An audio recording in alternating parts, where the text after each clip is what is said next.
Marianela Gómez, economista de la Universidad Nacional de Río Cuarto. ¿Cómo estás? Buen mediodía. Buen día, Julián. Bueno, ¿cuál es tu visión a propósito de lo que se ha venido debatiendo y lo que finalmente se ha aprobado en la Cámara de Diputados y probablemente, de no mediar ninguna cosa rara, va a ser ley para la República Argentina? Lo que se aprobó ahora en la Cámara de Diputados es la derogación de dos leyes, básicamente. Una ley que se sancionó en 2005, que se llama Ley Cerrojo, y una ley de 2014, que fue, bueno, producto de esta medida cautelar que impuso Griesa a los fondos argentinos. Esta derogación de las leyes lo que hacen es hacer como una especie de vuelta atrás del acuerdo que Argentina había hecho con sus acreedores, ¿no? Esto, a ver, para contextualizar un poco, Argentina en 2001, todos sabemos, sufre una profunda crisis y entra en cesación de pagos. Eso es lo equivalente a cuando una empresa quiebra, ¿sí? En el sector privado, cuando una empresa presenta una quiebra, va ante un juez y hace una propuesta de pago, ¿sí? Dice, estoy mal, ¿cómo podemos hacer para que cumpla con todos? Bueno, en el sector privado, sí, el 66% de los acreedores están de acuerdo con esa propuesta de pago que hace la empresa, el juez dice, bueno, se paga a todos estos, ¿sí?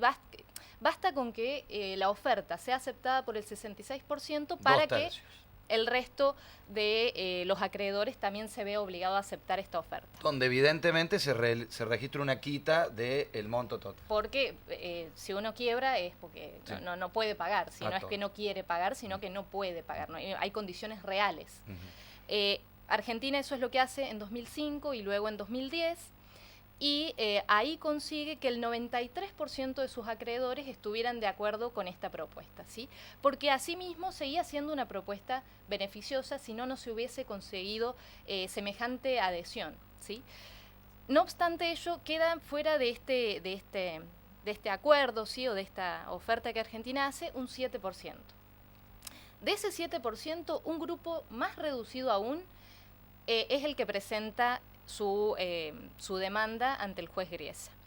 Es importante destacar que parte de este grupo que comienza a litigar con Griesa y que hay una serie de como cerca de 300 embargos que Argentina sufre, el de la Fragata Libertad es uno de los más conocidos, pero hubo muchos más en los que la justicia a nivel mundial no dio lugar. Bueno, en este caso, este juez particular de Nueva York sí da lugar a un reclamo de un grupo de bonistas que tienen la característica de no haber sido bonistas que le prestaron dinero a Argentina durante su época, la emisión de los bonos. Su época de crisis, exacto.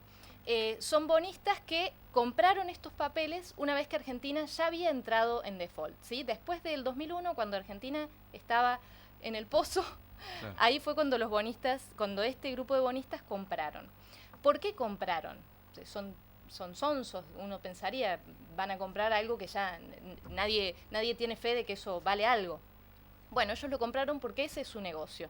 Los fondos buitres, que por eso se llaman así, se dedican a ir por la vía judicial, ¿sí? Compran papeles que nadie quiere porque son de países que están en quiebra y tienen suficiente poder y suficiente dinero para sostener ese juicio hasta que algún juez, como en este caso Griesa, da lugar a su reclamo, ¿sí?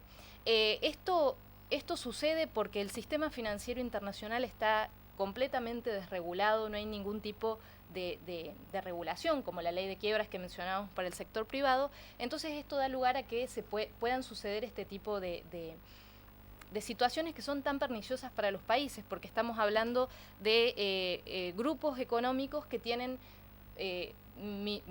millones que superan la producción de muchos países. En este caso fueron contra Argentina, pero van contra países mucho más pobres y en situaciones mucho más críticas. Que ¿sí? Ellos mismos que son personas físicas. Exactamente. Ellos acumulan, tienen mucha más riqueza que la que los países pueden generar. Entonces ahí hay una diferencia de poder muy, muy fuerte, ¿no?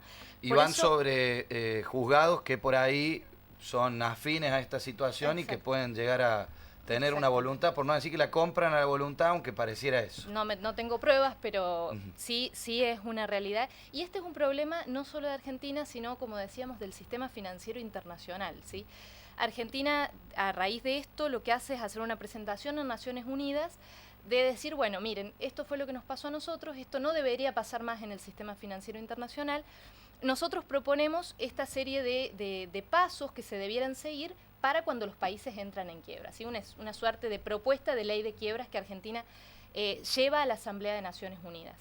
En Naciones Unidas, 136 países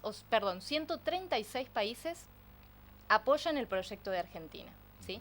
Porque son conscientes de que es una problemática a nivel mundial, ¿sí?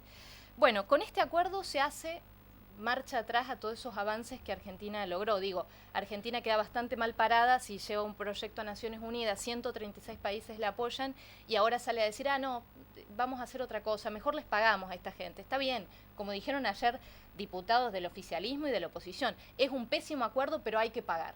Sí, pero ¿por qué hay que pagar? Nadie explica la urgencia de tener una sesión de 20 horas, ¿sí?, para tratar un tema que el mismo oficialismo dice, hace 14 años que está pendiente, ¿sí? ¿Cuál es la urgencia ahora? Yo no encuentro argumentos para esta urgencia, ¿sí? Es cierto que Argentina necesita crédito internacional. ¿Cómo pudo venir hasta ahora? ¿Y hay hechos macroeconómicos que muestren una urgencia como la que se plantea? Yo la principal urgencia que veo tiene que ver con la liberalización del mercado cambiario y las tensiones que está teniendo el dólar, ¿sí? Entonces hace falta que entren dólares para sostener el mercado cambiario. Esa es mi postura. No es cierto que Argentina está fuera del mundo, no es cierto que Argentina no ha recibido inversiones, eso el economista que quiera, nos sentamos a ver datos, ha recibido créditos del Banco Mundial, entonces no es una realidad. ¿Cuál es el otro argumento? Es, bueno, si salimos del veraz, que esa también fue otra cosa que circuló mucho, si salimos del veraz vamos a poder conseguir crédito. Primero, ¿es importante salir del veraz? Bueno, sí, puede ser. Ahora, más importante es ser solvente, ¿sí? Porque si yo salgo del veraz y no soy solvente, voy a volver a entrar al veraz. ¿Le quita solvencia este acuerdo a la Argentina? Yo creo que le quita solvencia porque ya el próximo año vamos a tener que empezar a pagar, cancelaciones que vencen el próximo año y eso condiciona el presupuesto nacional. Estamos hablando de que tenemos un presupuesto muy acotado, que hay un déficit infernal. Es un argumento que se utiliza para despedir gente, para bajar salarios. Bueno, fantástico. Si estamos tan mal, entonces, ¿cómo hacemos para endeudarnos? Porque lo que se va a hacer ahora con este acuerdo y para pagar a los fondos buitres es tomar deuda, para pagar deuda, pero tomar deuda en una cantidad que es bastante... histórica, o sea, es bastante peligrosa desde mi punto de vista. Tomamos deuda por la mitad de las reservas que tiene el Banco Central. O sea, le vamos a pagar a los buitres, a su vez, la mitad de lo que le pagamos al otro 93%. ¿Sí? Entonces ahí hay, digamos, desde lo presupuestario va a haber compromisos muy fuertes que implican ajustes, ¿sí?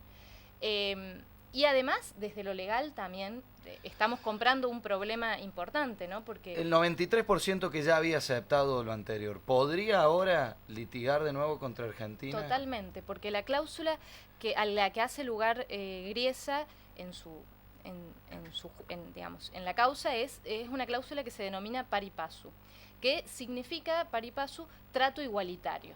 Entonces Griesa hace esta interpretación. Argentina le está pagando al 93%. Le está pagando, así en términos generales. Entonces, que le pague también a este grupo que quedó fuera. Sí, pero Argentina que dice, sí, yo le pago, pero le pago lo mismo que les pagué a ellos, no les puedo pagar más. Bajo esa cláusula, la misma cláusula pari passu, cualquier otro juez en el mundo podría interpretar por trato igualitario, o sea, pari passu, hacer la misma quita. Que si a un grupo se le pagó el 100%, al resto se le debiera pagar el 100% también. Digo, esa es una ola de juicios que creo yo con mucho más sentido común pueden llegar a venir. Y hay otra cuestión que tampoco se habló en este acuerdo, que es que el acuerdo con los buitres no es con el 7% que restaba de deuda en default, ¿sí? No es el 7%, es un grupo, es el 85%. O sea, todavía queda un 15% de ese 7%. De ese 7% que no entró en este acuerdo, ¿sí?